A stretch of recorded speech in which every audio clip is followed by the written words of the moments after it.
Hi everyone and welcome to Mr. Justin. I just changed the channel name, maybe possibly named after another YouTuber or in the footsteps of another YouTuber. I'll let you decide. But anyway, today I wanted to show you something really cool. Basically, we're going to calculate 13 moves. And not only that, it's going to be zugzwang at the end.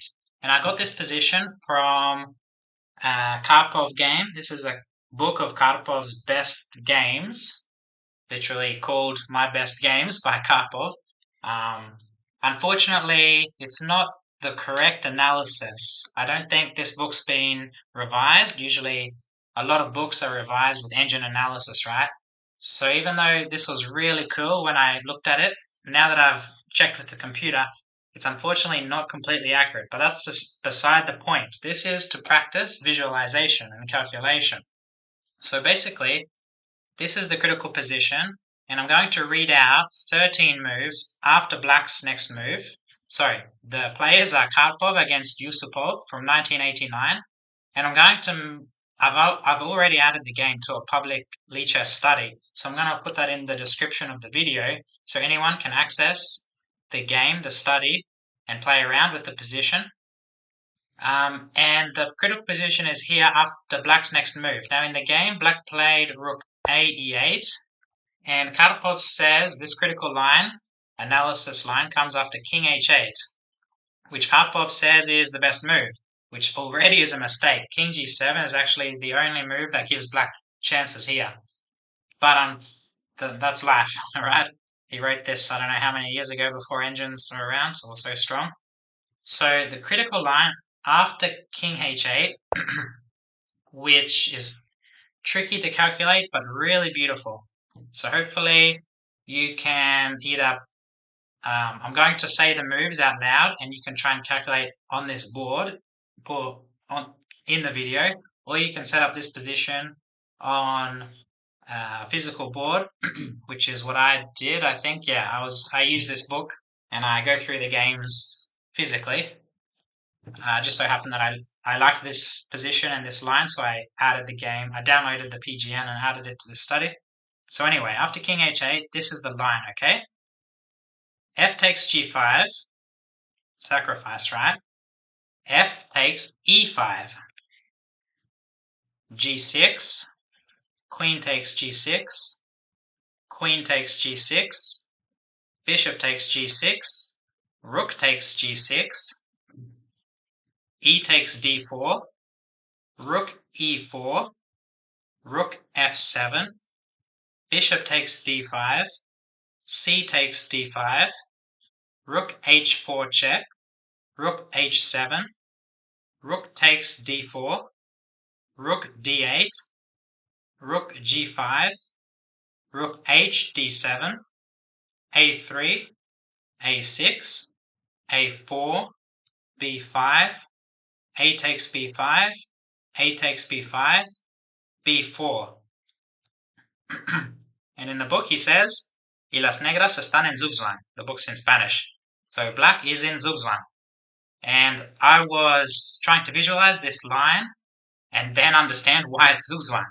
Usually when I visualize a line, I also go move by move and make sure I understand the point behind the moves. So for example here, we take on g5, f takes g5, f takes e5, sacrifice a piece, g6 to win the piece back, right? Because if the bishop goes back to g8 now after g6, then I assume there's checkmate on the h file or somewhere. So after g6, queen takes, basically forced. We recapture, queen takes, bishop takes, rook takes. Okay, e takes d4.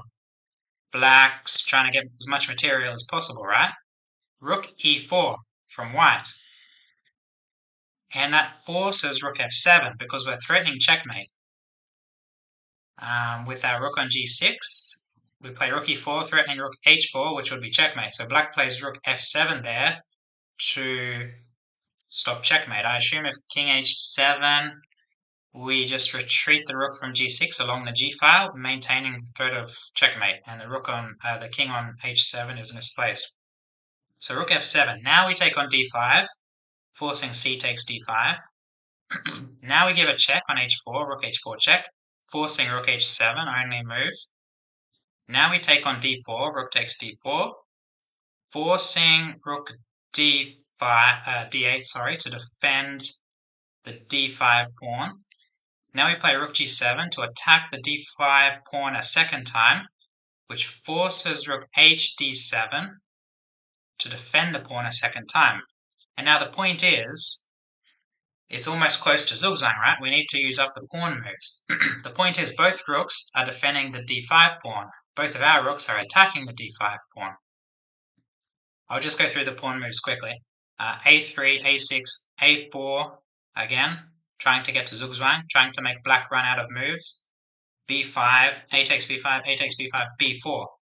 And that's the position you have to be able to visualize. Now, a quick note, the line is not correct, but that's beside the point. This is the practice visualization, okay? The final position, C, yes, it's zugzwang. So after b4, we played white.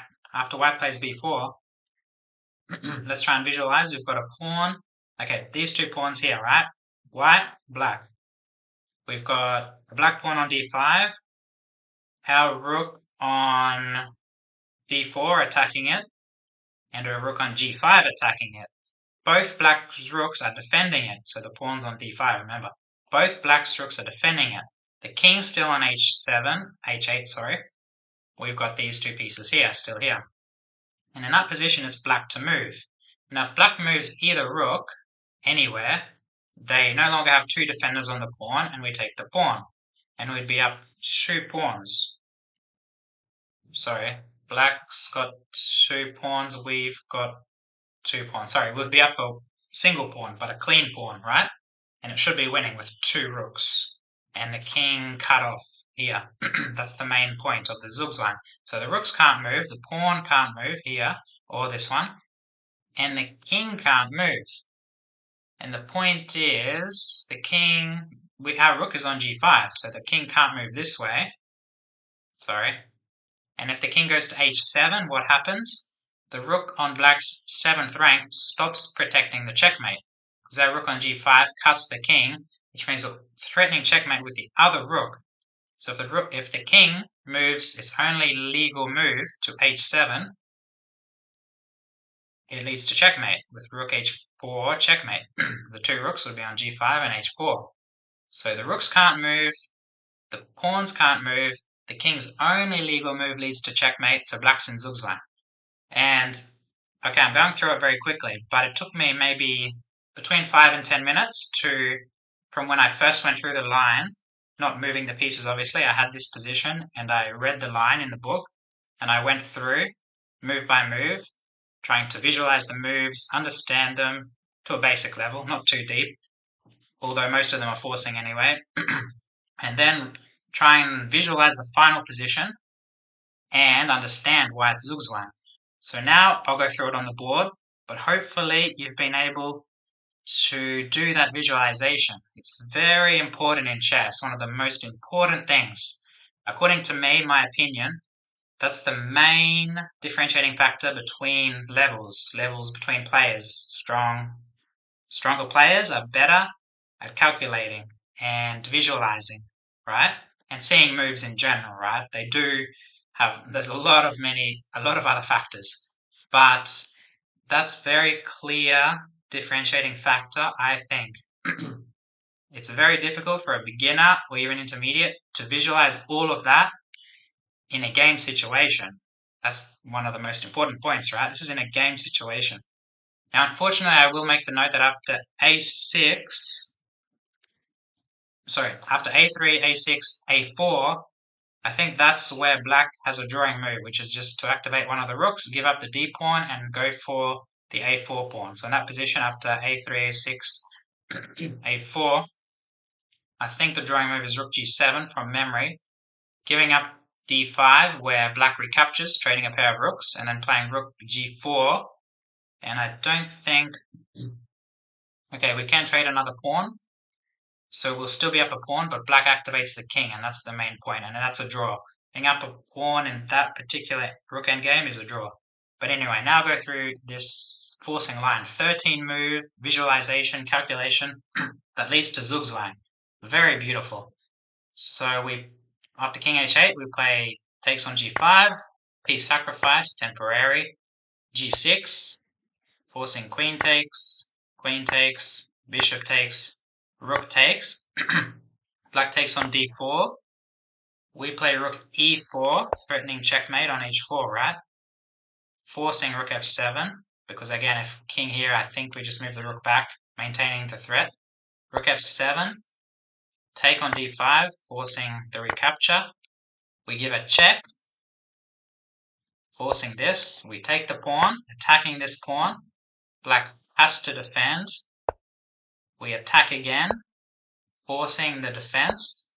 And now we use up the pawn moves, a3, a6, a4. And this is where rook g7, I think, is the draw. But anyway, not as beautiful, obviously. Here, b5, take, b4. And this is 13 move calculation, the final position, zugzwang. This is losing for black. Black had to play the rook g7 move before. But this position, zugzwang. Neither rook can move without giving up the pawn for free. The pawns can't move legally. And the king has one legal move, which leads to mate in one. And that's just beautiful. I think beautiful two things, right? Being able to calculate this and visualize this from move 23. This is move 36. B4 is white's move 36. We started at move 24 with f takes g5 here.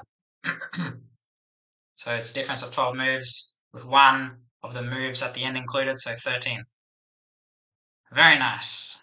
Hopefully you enjoyed that. Again, the link to this study is in the description. And I'll see you in the next video. Bye.